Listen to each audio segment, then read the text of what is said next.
The scheduling system at Yes works much the same way as our normal invoicing system. I can create a new appointment by clicking the Add button in the lower left-hand corner of the screen and selecting Appointment, then clicking Next Step, where I can look up the customer. In this case, I'll type in Test and then press Enter.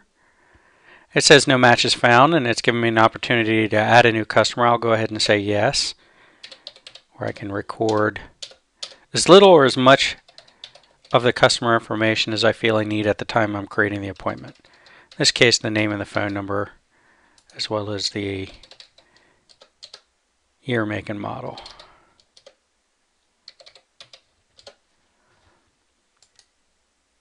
After I've created that, it takes me into the body of the service order where I can put any information about why the customer is coming in that day. I can leave a note. Let's say he's coming in for a trip tech. I will type in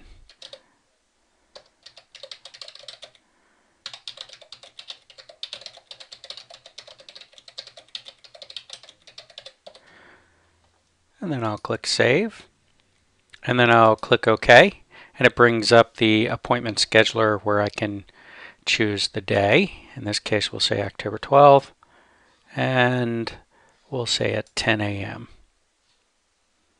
and then click Next Step, and I've created the appointment. If I click on my calendar on the left here on the 12th, I can see the appointment is scheduled.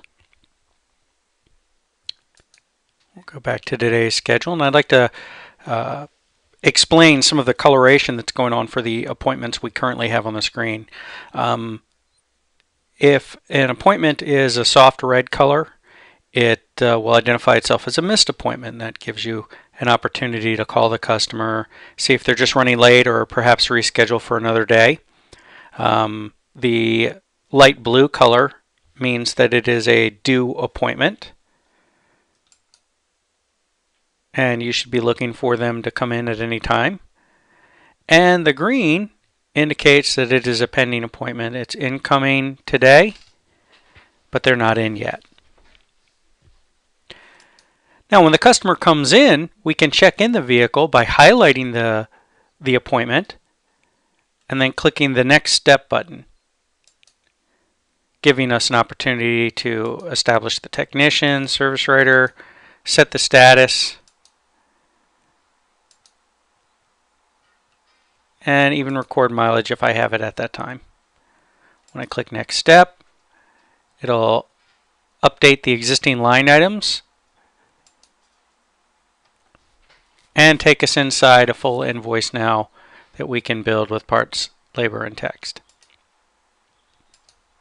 I can also reschedule appointments. I can highlight the appointment, click the Reschedule button, and it brings our scheduler up again. And I can set that for the 13th at 9 a.m.